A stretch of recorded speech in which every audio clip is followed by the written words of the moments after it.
Good morning, everybody.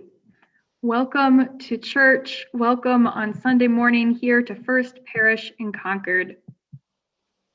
I am the Reverend Liz Weber, and I am the Minister for Pastoral Care here. It is good on this Sunday to be together. Here in Concord, it is brisk, but not too cold. It's sunny with a little bit of a taste of spring. And whether you are gathering with us from here in town, from our region, from all across our country, or even our globe, whatever your weather, externally and internally, I'm glad that you are here. I invite you to introduce yourself in the chat. And if you're on Zoom, know that you can turn the captions for Zoom on or off. There should be a little button in the same area as where you can normally you can turn your mute on and off, but there should be a little button that says CC live transcript. And if you click that, you'll see the captions either disappear or appear depending on your default. When you use the chat, remember to send your message either to everyone or to all participants and attendees, depending on which type of device you're using. And that way we'll all see each other's conversation together. It's a nice way to be able to have some camaraderie and connection. Today, we are gathering to mark the 1-year anniversary of COVID being declared a pandemic. And here in First Parish, we are marking 1 year of worshiping and gathering online. This is a big milestone, and it has been a year of many ups and downs that we have weathered together. And so though we are apart still in our homes, still it is good to gather together today. All of us worship leaders certainly are glad to be here together today, and I will invite everyone to introduce themselves. We have our senior minister, Reverend Howard Dana. Good to be with you this morning. It's important to mark the anniversaries. Anderson Manuel, our gospel choir leader. Good morning, everyone. So good to be here. It's a beautiful sunny day. Beth Norton, our director of music ministries. It's great to be with you all this morning. Jade Sylvan, our intern minister. Good morning. I am also thrilled to be here today. Adrienne Betancourt, our social action manager. Awakening to early morning bird song. So happy to be here with you. Reverend Amy Friedman, our minister for religious exploration. In our family reconnect, we were celebrating the signs of spring, and we joined with earth-based traditions and getting ready for the spring equinox on Saturday. And I'm so glad to be with all of you today.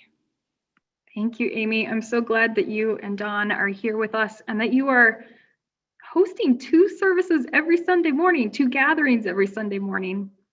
Dawn Van Patten is our assistant in RE. Yeah, it's a lot of fun. Sunday mornings are great. And I want to wish you all a happy Sunday and a special happy birthday message to my colleague, Amy Friedman. Happy birthday, Amy. Eric Huneke,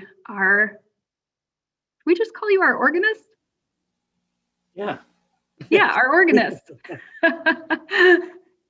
Having been here a year, I'm still getting titles. Eric. Great to be with you all. And Lily van der Zanden is here on tech today. Good morning, everybody. Great to be here. So from all of us to all of you, good morning. Our call to worship is an excerpt from Reverend Lynn Ungar's poem, Pandemic, that one that just made the rounds this time last year. She writes, "When your body has become still, reach out with your heart.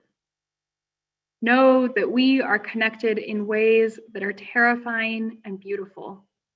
You could hardly deny it now. Know that our lives are in one another's hands. Surely that has come clear. Do not reach out your hands. Reach out your heart, reach out your words, reach out all the tendrils of compassion that move invisibly where we cannot touch. Come, let us worship together.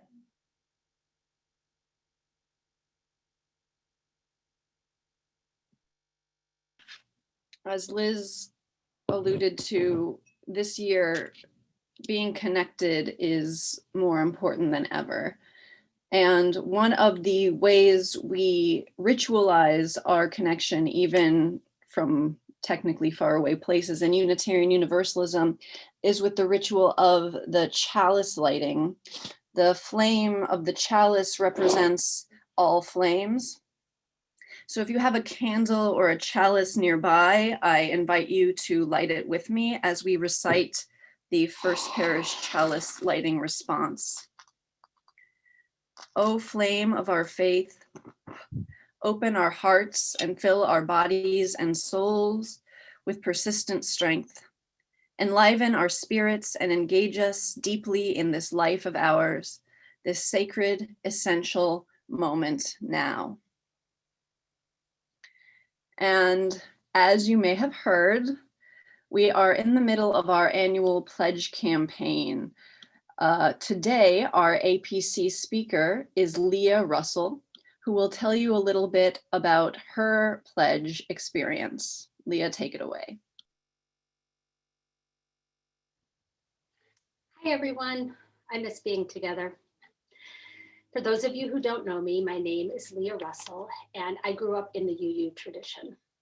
Several years ago, when it was time to find my church for my family, I knew it wouldn't be easy to find a place that was as naturally comfortable for me as the one I grew up in.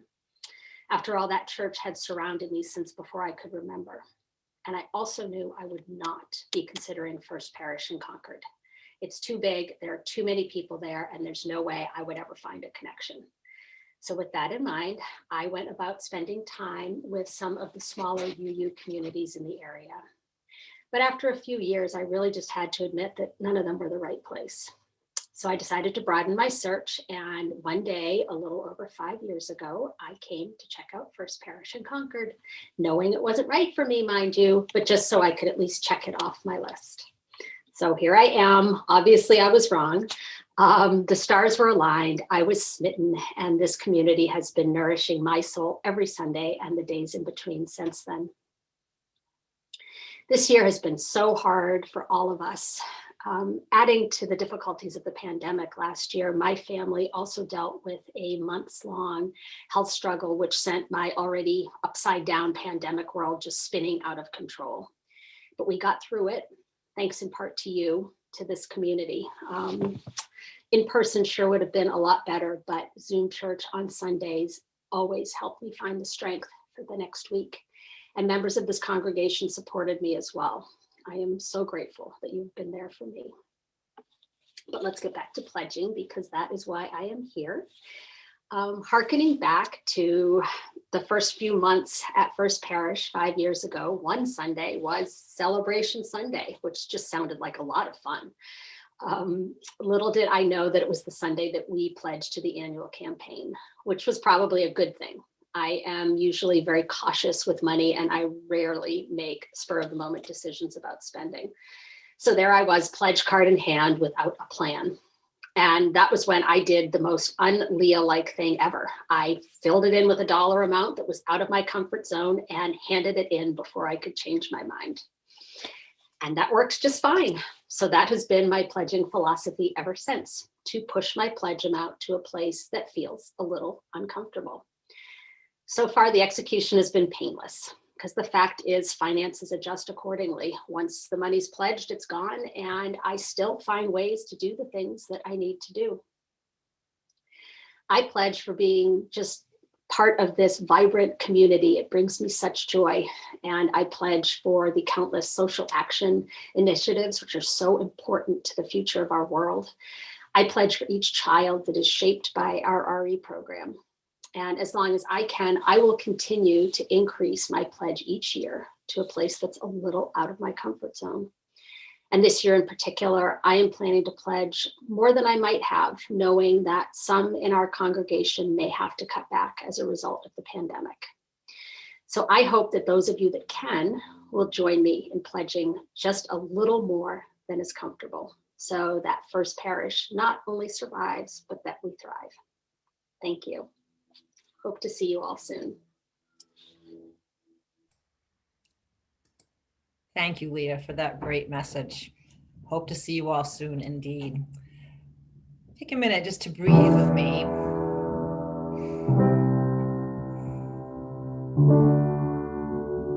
Just breathe and be present.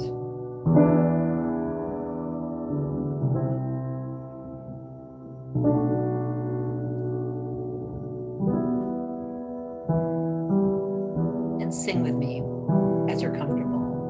One breath at a time. It is enough to take one breath at a time. It is enough. One breath at a time. It is enough to take one breath at a time. It is enough.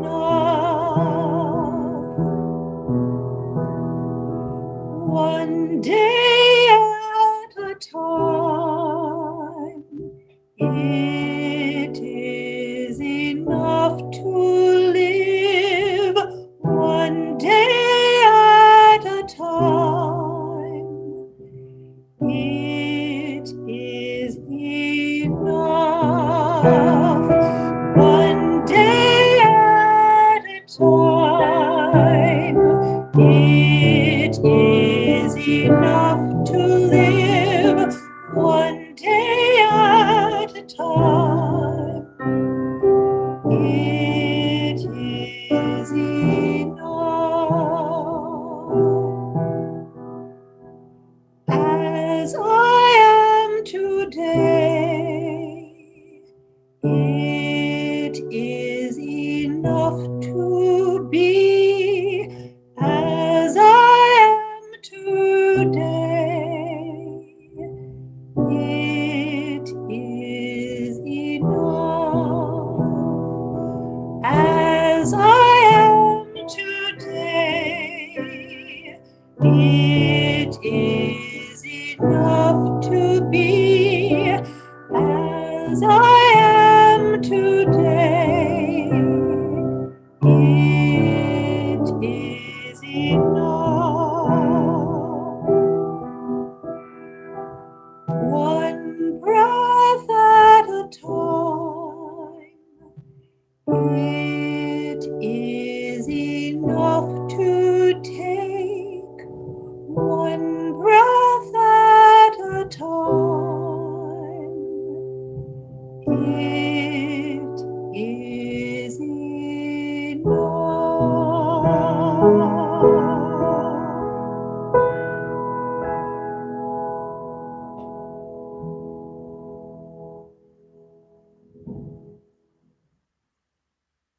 Thank you, Beth, for that beautiful song and such an important reminder.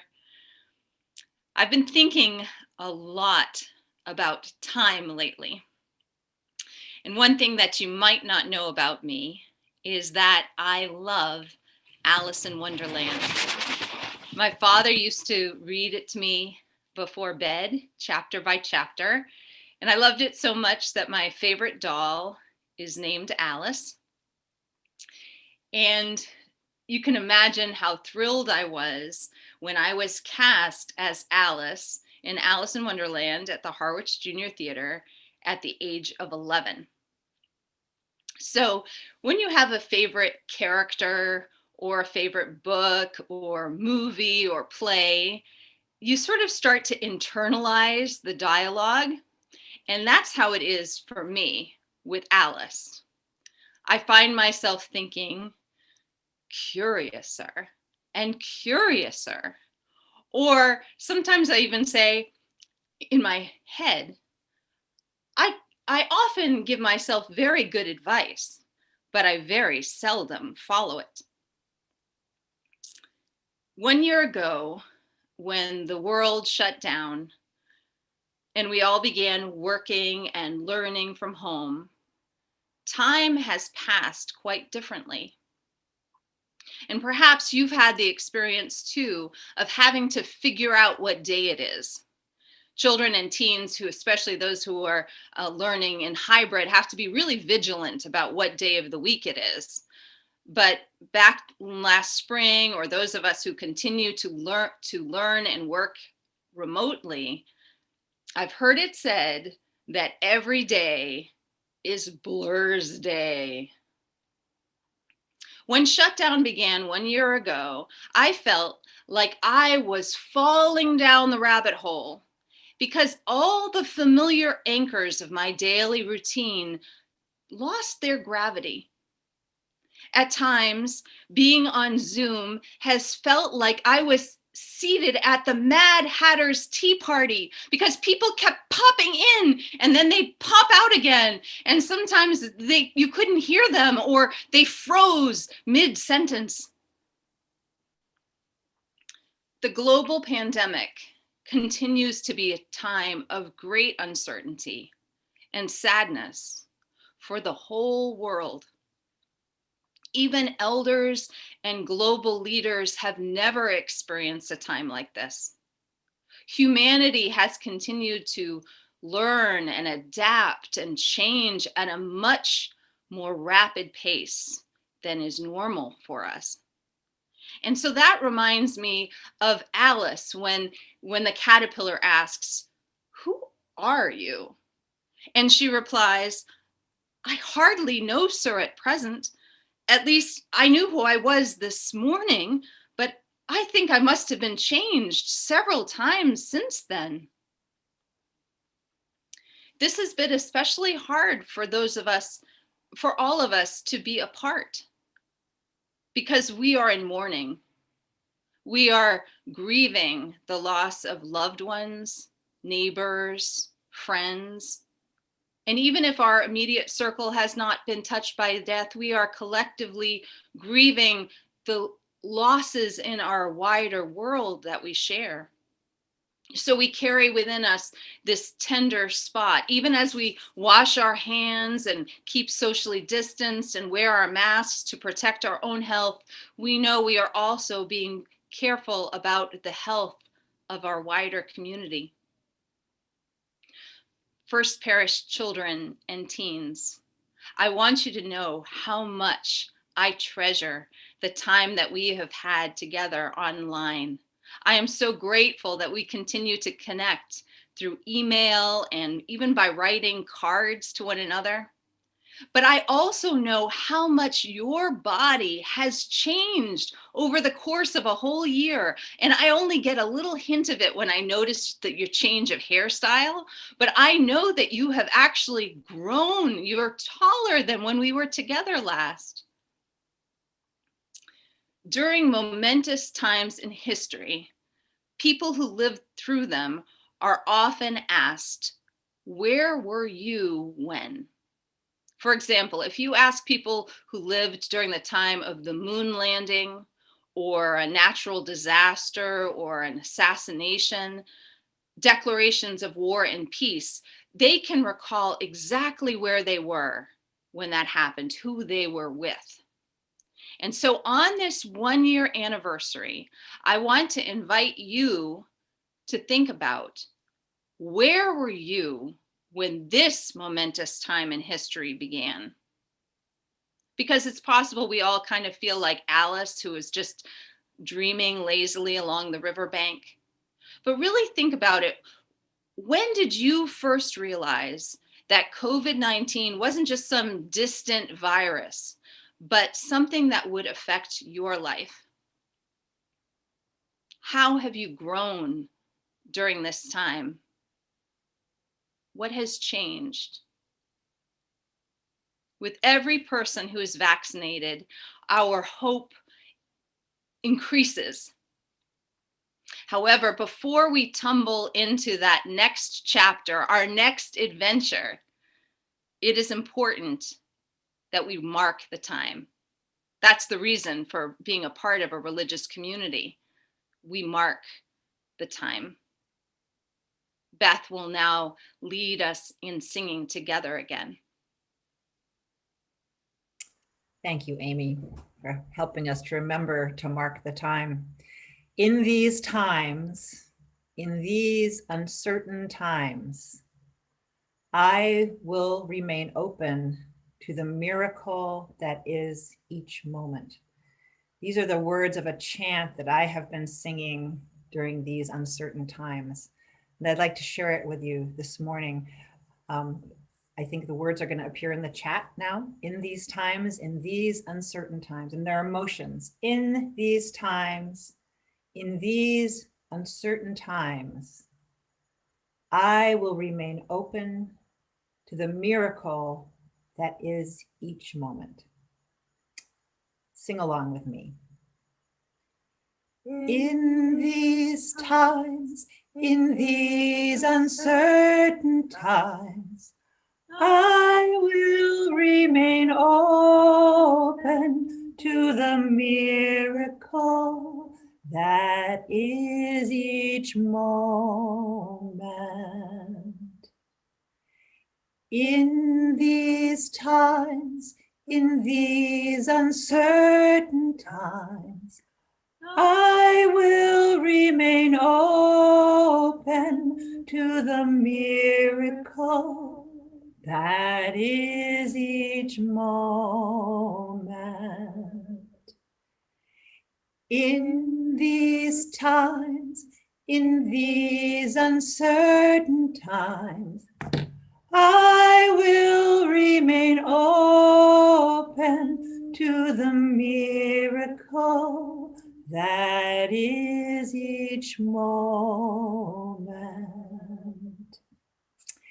In these times, in these uncertain times, I will remain open to the miracle that is each moment. In these times, in these uncertain times, I will remain open to the miracle that is each moment.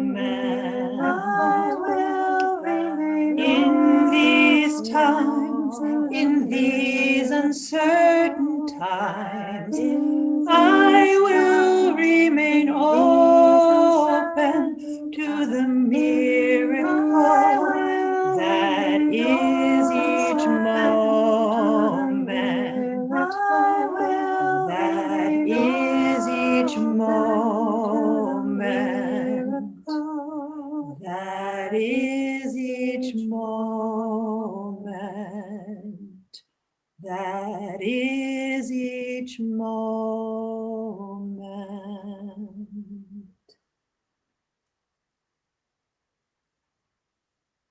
We have been living through uncertain times indeed. So much has changed. We ourselves have been changed again and again and again. It has been a full year, an uncertain year, a hard year. For most of us, some days are pretty darn good. For some of us, most days are pretty darn good. I have a friend who has found new ease and spaciousness in his life. He likes his new normal, and he's thinking about what he wants to keep from this time when things get back to normal. For all of us, though, some days have been very difficult. Thankfully, we have lived with love and care for one another.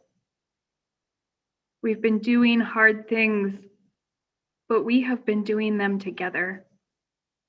We have remained a strong community, a spiritual community, and that has made all the difference. Do you remember where you were in the beginning?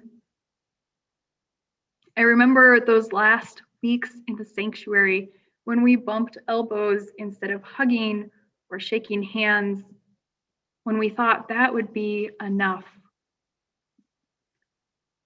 I remember the last time I ate lunch with a friend in her home without taking serious precautions or quarantining first. I remember the last normal visit with my parents. I remember the first time I went into a store wondering if I should be there at all, needing to ask for help to find something, but afraid to get too close to another person to ask for that help. I remember the first Sunday we worshiped online, streaming here in the chapel, together but distanced, thinking that would be enough. 1 year ago, exactly. It was so odd. I remember the hope and the fear of those early days when we thought this isolation might last 2 weeks. The hope, we celebrated that cleaner air, learned to bake bread, watched New Yorkers applaud healthcare workers at shift change. It was beautiful how we rallied together, how you offered support to your fellow parishioners, how quickly even those of us who don't really like technology took to Zoom. I know there are still a few holdouts, but I've been amazed at how many of us have taken to it. The hope and yet also the fear, the bizarro upside down Alice in Wonderland-ness of it. I remember how strange and painful it felt to suddenly be restricted to a screen, to wonder when I would see you again and whether you, my people, were going to be all right. I remember that fear that is the other side of hope. From those first images of patients on ventilators, those first images of hospitals with no beds to spare, hearing that the hospital I had worked at was turning more and more floors into emergency ICUs, more and more spaces dedicated to COVID, because it was all they could do.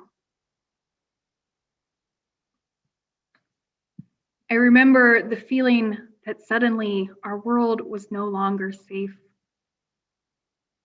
The trauma of that loss of our sense of safety. I remember confusion about how to best protect ourselves. Distancing, was that enough? What if we were outside?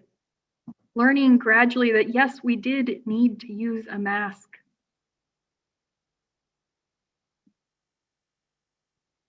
I remember my fear that I would get sick.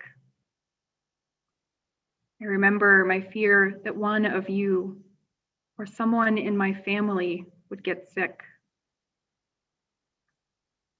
I know that some of you have. And for myself and for us and others, I still feel that fear, though it's not as fierce anymore. But I still feel it in my gut. We have learned how to minimize the danger, though. We have learned how to take conscious and reasonable risks, how to keep ourselves mostly safe enough for each other, for our future. We have been doing hard things together. I remember the first time that someone I knew had COVID. I remember the first time that someone I knew died of COVID. And the first time that someone died of another cause, but there was no memorial service because we could not be physically together. I remember those weeks when we lost several of our church members, all in a row in the spring and again in the summer. And how many of you lost family members in those same times and through all of these months? Mentors too, friends and loved ones, too many. These are hard things. We have been doing hard things together. The grief, it lingers. Mostly it has changed from a sharp, breathtaking jolt to a dull ache, but it's still there and sometimes it overflows. I feel my tears coming in this moment. Sometimes tears come unbidden, sometimes a sob, wailing. Everything is fresh again, the sorrow, the anger, the clenching in our hearts, the missing those who are gone from us too soon, the missing those who had long, protracted, aching deaths,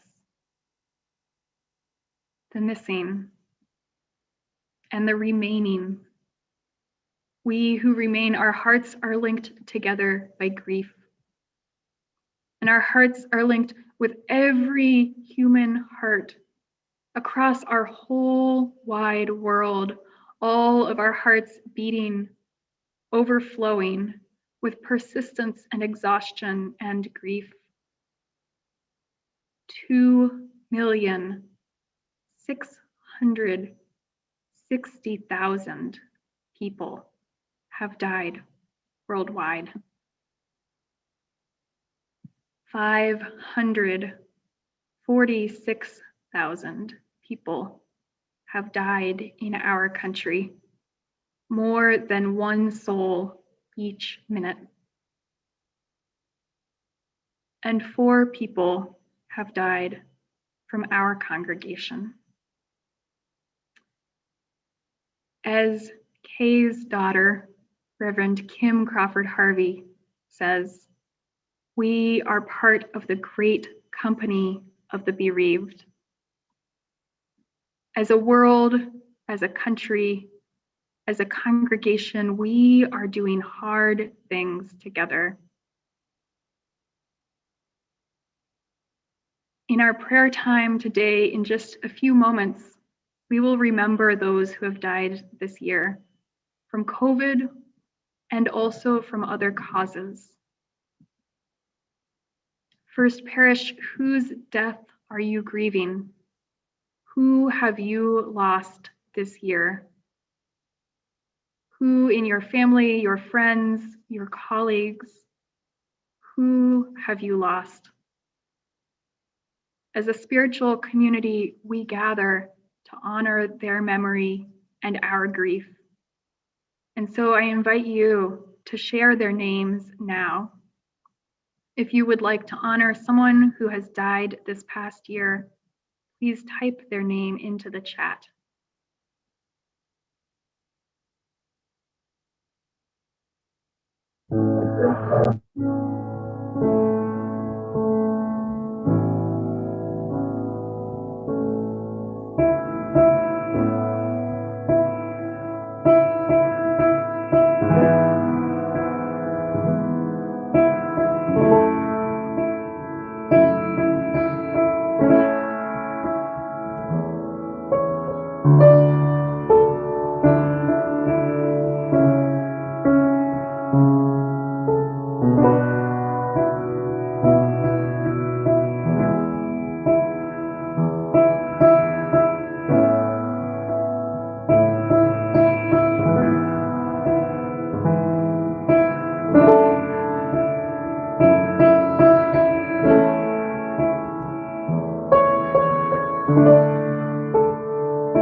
This has been a year of heartbreak. So many names.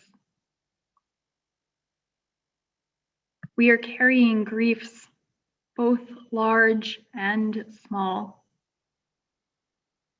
Not only the people who we miss, but also those little things, those little details that made life 3D. I miss your handshakes and hugs, your harmony and laughter. I miss the din of coffee hour, kids and elders talking and playing together. I miss sitting in a circle for a committee meeting, the sense of another body softly breathing to my right and to my left. I miss visiting you before or after a surgery or to bless a new baby. I miss church in the ways that we had always known. We have been doing hard things together. And like me, you too must miss these little things in our daily lives, as well as our Sunday and our First Parish lives. I miss seeing someone's mouth break into a grin. I miss popping into a coworker's office. I miss making natural eye contact with natural breaks and reconnections instead of prolonged, intense Zoom eye contact or side-by-side walking in the woods, lack of eye contact. I miss samples at grocery stores and browsing at the library. When I get down to it, I miss being carefree. It has been worth it to be careful for our safety, for sure, but it hasn't been easy. We have been doing hard things together. Then there are the bigger, more complicated losses we have had to absorb. Some of us are struggling with living alone, while others are struggling with not getting enough alone time. Some of us have lost our jobs, had to take early retirement. Some of us have not been able to see our family, whether they are too far away or whether they're in a hospital or a continuing care facility. All of us have made continuous calculations about safety. All of us have had to deal with the ambiguity of not knowing when this will end. All of us have had to navigate the twisting of a public health challenge into a political weapon, the wholesale disregard for human life. We have been doing hard things together. We have lost and changed and faced so much, all this and more. We have been doing hard things together. For even when we have been apart, we have stayed connected in community. We have been like a great murmuration. As activist Adrienne Marie Brown says, a flock of birds in tune with each other, each following the other, connected so that we rise as one. I find hope in these days, in the weather beginning to turn and the vaccine beginning to tip the scales, but I also find hope in our murmuration. I find hope in you, in your kindness, your thoughtfulness, your presence, your generosity. We've been doing hard things, but we have been doing them together, and that itself is a ray of hope. Reverend Teresa Soto writes, "This is a charm for hope. The first thing to do is tie a string around your finger. Remember that you are not alone. Think of the ways that our best shared futures are braided inextricably with your own present and your destiny. The second thing is to untie the string and let the knots and tightness fall away. Let the burden of bleakness roll off your sore shoulders. Resistance on this opaque horizon only requires one source of strength, one ray of light.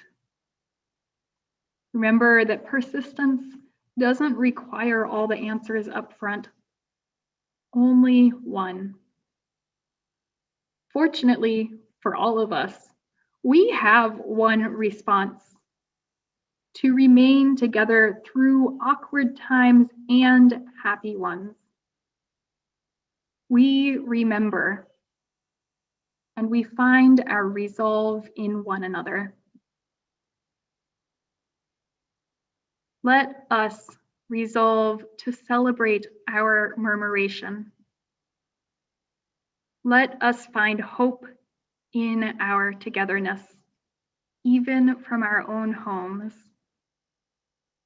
Let us move as one, riding the currents of the wind together, sensing each other the way our hearts are connected, the way our destinies are tied together, each feeling the other so that we rise as one.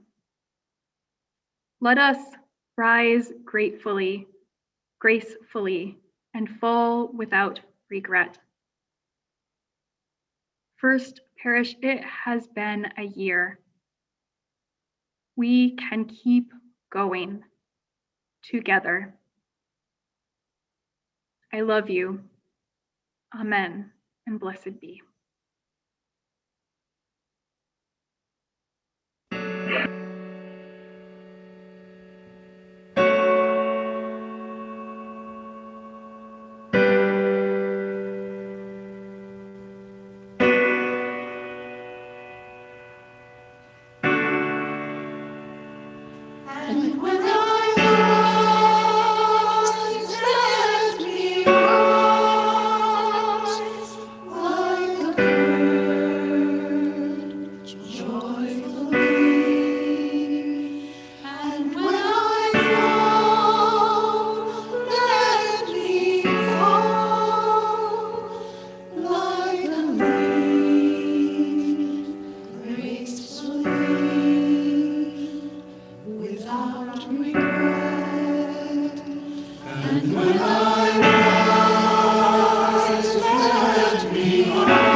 come to the time of prayer and meditation in our service, in which we think of those who are experiencing a great joy or a deep sorrow.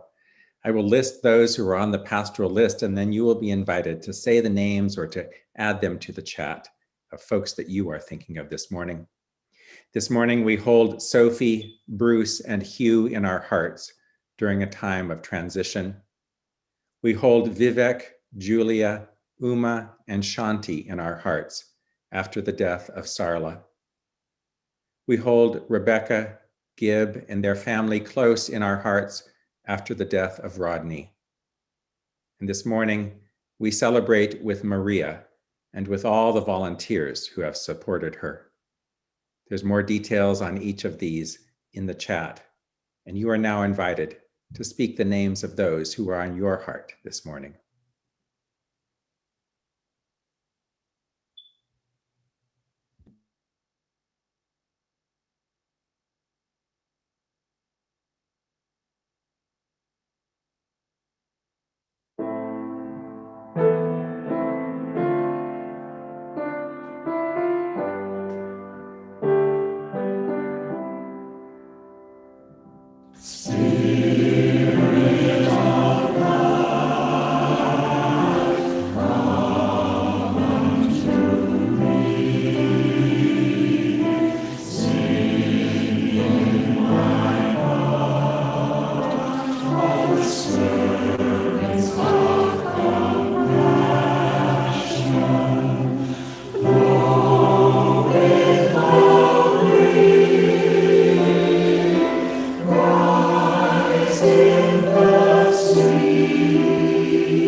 A reading of the names of those who have died in the last year.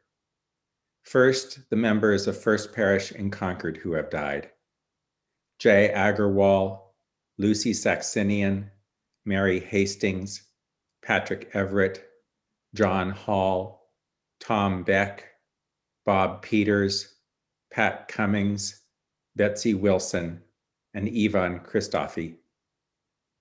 And now the names of the gathered congregation, these, the ones that we have lost this year.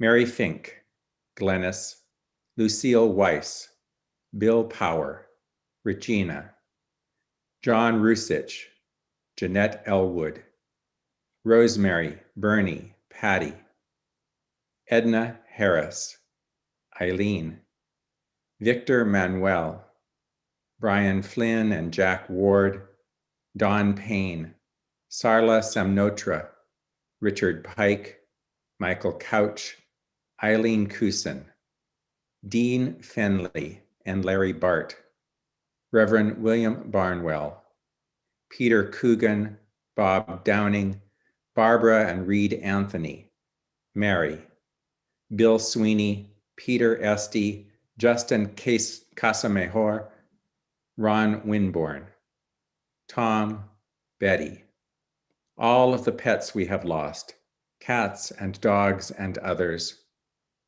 Victor Pesquin, Genevieve, Betsy, Rusty, Nat, and Maggie, Margarita Warner, Royce Kaufman, Bill Dritt, Norman Miller and Lise Sturtz, Ronald White, Eva Doland, Aunt Peggy, Walter, Ben, Sela, Chris Anderson, Michael Gracer, Baby Jack, Thomas Muir, Joan Dunkerley, Alan Ward, Virginia Kelleher, Bob Haywood and Waggy Annis, Bob Watson, Paul DeBaca, Neil Bernstein and Penny Holmes, Allie, George Floyd and Ruth Bader Ginsburg, Peter Mott, Chickie Henderson, Amo and Ruth, Norm Cousins, Alice Thomas Walker,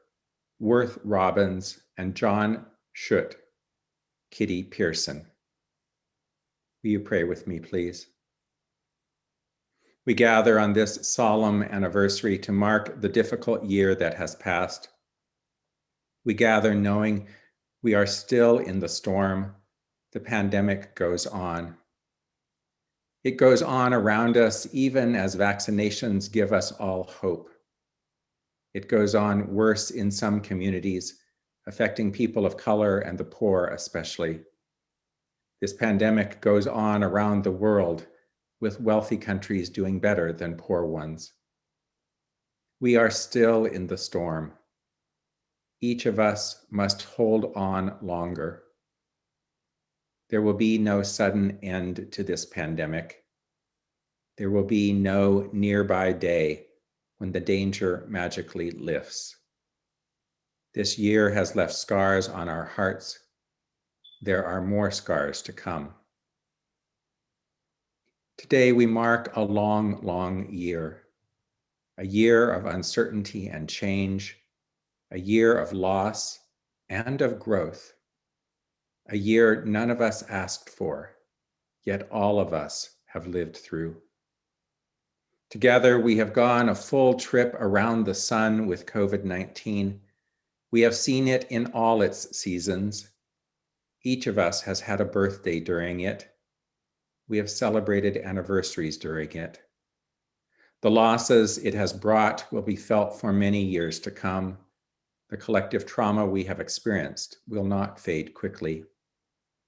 We would be wise to mark this anniversary and to work for a better one next year. For the dead have not died in vain. Those who succumbed to COVID-19 and other illnesses this year have left us, but they are not forgotten.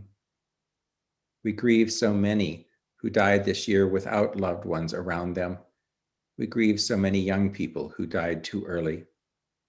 We grieve so many of the disadvantaged who had to bear much more of the price of this pandemic. Let us see this year for what it is, a year that robbed us of much. We humans are adaptable, we are resilient, we are stubborn and tenacious, and we will live in the new world that is dawning soon. COVID-19 will have permanently changed things. Old assumptions will fall by the wayside. New creative ways of living and working have already emerged. There is no going back, and for that we can be thankful. For what has emerged is more loving and intimate. It does not take for granted human gatherings. It has shed its pretense and its haughtiness. What has begun to emerge is more real and more life-giving. Keep us heading in this new direction. May we look to the dawn of a new, more equitable time. May we give thanks for those who carried us here, and let us proceed always with a song in our hearts. I invite you to be in silence with this gathered congregation.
Within this solemn time, the Social Action Candle offers some news of great celebration from the Immigrant Justice Task Force. And do note that both Tony and Abby will be at coffee hour today. Thank you, Lily. The day we had all been waiting for arrived this past Tuesday morning. It is with great joy and lots of tears of happiness that our sanctuary team and our Immigration Justice Task Force share the wonderful news that our dear friend Maria is now free to step out into the world without any fear of being deported to Guatemala. Maria sends her love and immense gratitude to all of you for supporting her and her family during these last 3 years, and especially during the last 12 months of the pandemic. She's torn among being happy for her freedom, able to reunite with her family, and feeling sad at the idea of leaving all of you, volunteers and supporters, her sanctuary family. She's especially grateful and fond of her English teachers. She speaks with such love for one very special teacher, Abby Buell, who not only taught her English, but faithfully organized and communicated with all of the First Parish Sanctuary volunteers. For now, we rejoice and share in Maria's happiness, but Maria's fight continues. Her stay of removal gives her a year to pursue her case in immigration court. The coalition, or as Maria calls us, her sanctuary family, is committed to continue working with this courageous, strong, wonderful woman to reach her dream of becoming a U.S. citizen. Join Abby and me at coffee hour to continue rejoicing.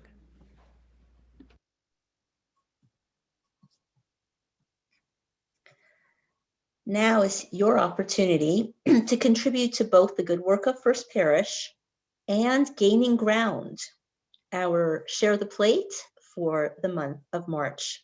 Gaining Ground grows organic produce for hunger relief with the help of volunteers who work and learn in their gardens.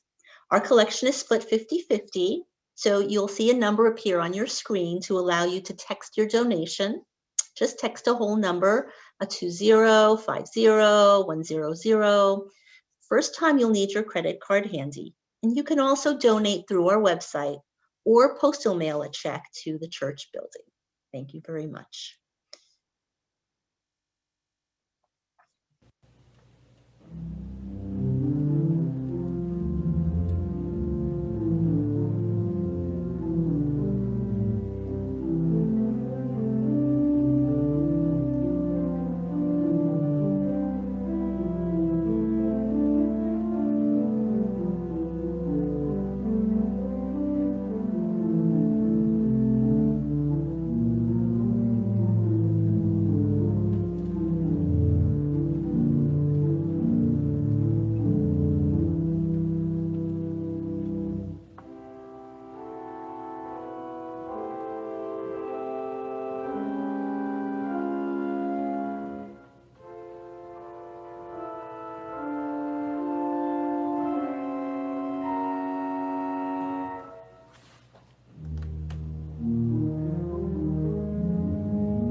As we come towards the close of our service, I want to invite you to continue in community.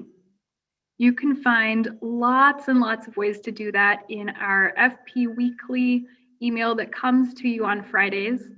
If it's not coming to you, check your spam folder. You want to sign up, you can do that on our website, firstparish.org. But check out all of we're a 7-day-a-week church, so check it out. Today, and for the next little while, I want to especially invite you to nominate good organizations for our Share the Plate program. That's the 50-50 split of our offering that we do each week that Adrian just talked about. And we are now collecting nominations for the year ahead. That window is closing soon-ish. If I had checked FP Weekly, I would know exactly when, but nominate those organizations that do good work with whom we should partner and offer from our own abundance. I want to also invite you this Tuesday night, if you could use a little bit more worship service around the pandemic, especially if you could use time to release some of these burdens, losses that you have carried this year. Our open door worship service, which starts at 7 p.m., is going to be especially crafted around this anniversary and especially crafted around a ritual of release. Bring a candle, a pen and paper, and a dish or plate. We'll do a ritual of burning and release together. Today, we have space for community continuing right after the service, and I'll introduce you now to Peter Nobley from our Standing Committee Governing Board. Morning, folks. Peter Nobley here. I'll be hosting coffee hour this morning. The link will be posted in our chat, and I hope you'll come and join us to share a little more fellowship and just see each other for a few more minutes today. So hope to see you soon. Thanks, Peter. And Adrian just shared in the chat that the Share the Plate nominations are due by the end of the month. So I hope you will participate in that. This afternoon, as Peter said, we have our coffee hour on Zoom, and we have our worship sharing circle, which is more of an intimate, sweet, small group to share about how the worship service landed for you. So I invite you to either of those. The links will be in the chat at the end of our service. It is pledge season, and so always we welcome your continued or new joining in community with your pledge. That link will also be in the chat presently, and of course in FP Weekly. For now, let's sing together. Anderson, would you lead us?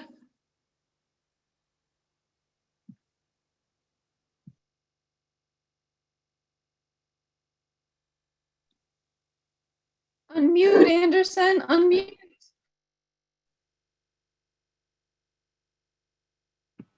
Well, thank you very much. I was talking and and I was not communicating with anyone. Thank you. Well, please join us as we end our service with one of my favorite songs, There Is More Love Somewhere. It has been a difficult year, but it also has been a year of change. I know for myself, I have learned to appreciate the time that I spend with people and to appreciate the simple little things. And I know that it has changed me, and I will appreciate when I see all of you together, and we will rejoice together. So let us sing together. There is more love somewhere. There is more love somewhere. I'm gonna keep on till I find it. There is more love somewhere. And in the next one will be hope, and in the next one will be peace, and the next one will be joy. Let us sing together. There is more love somewhere. There is more love somewhere. I'm gonna keep on till I find it. There is more love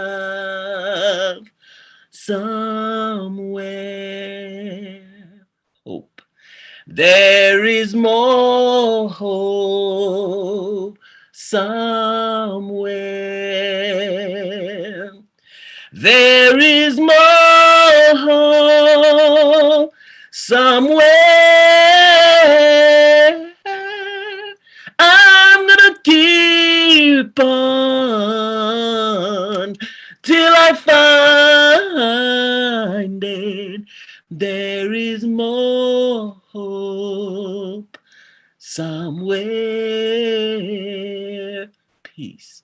There is more peace somewhere. There is more peace somewhere. I'm gonna keep on till I find it. There is more peace somewhere. Joy. There is more joy somewhere. There is more joy somewhere. I'm gonna keep on till I find it. There is more joy somewhere.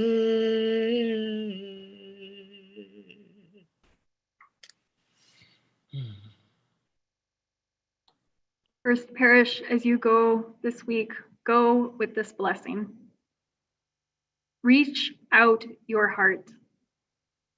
Continue on towards the love that abides and calls you to find it, as one in this great murmuration, where we can do hard things together.